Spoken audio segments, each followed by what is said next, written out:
I hope that in this year to come, you make mistakes.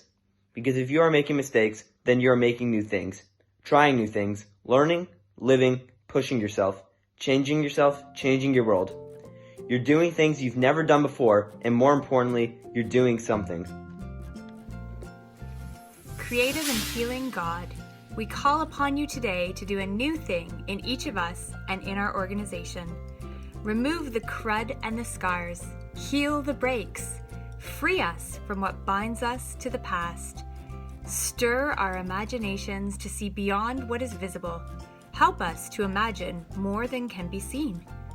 Open our hearts and our minds so that we will see the new springing forth in our midst, so that we will perceive your life-giving spirit at work in our midst.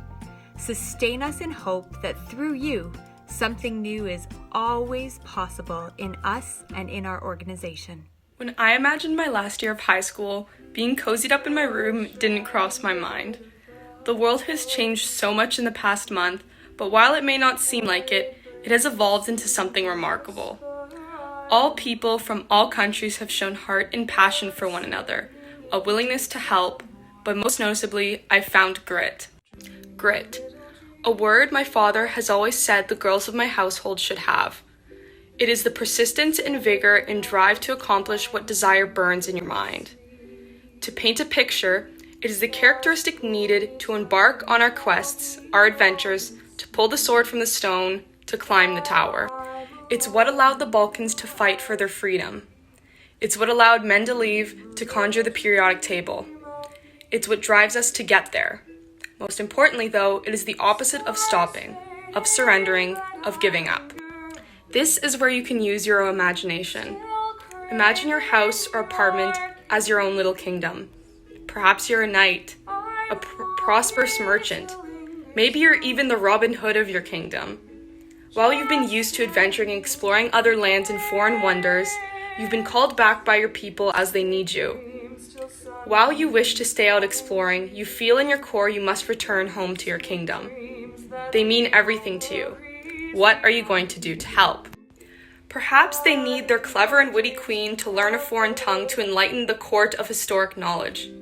Maybe they need their wonderful and creative prince to learn and create sourdough bread, as it seems that all the flour has flown off the shelves. Maybe the royal pet needs his daily stroll around the enchanting gardens, the one with the blossoming bushes that take your breath away. Antics aside, we're so used to going out and around that we haven't taken a moment to notice all the wonderful things we can explore at home. Normally, we are ridiculously busy and never get a chance to notice all the other desires we wish to accomplish for ourselves. Now we have the chance. Pick up the piece of crochet that's been taunting you from your mantle in your living room and finish it, and maybe pretend to have a little art exhibition. If you're like my family, travel the globe from your kitchen to feel a little bit closer, not just to your household, but to all the other families in the world. Travel through time as you go through an old photo album you've been keeping on that shelf for rainy days inside. Now is the time. While it's difficult to stay inside for these lengths of time, the grit to do so knowing how you're helping countless individuals is a trait worthy of a knight's honor.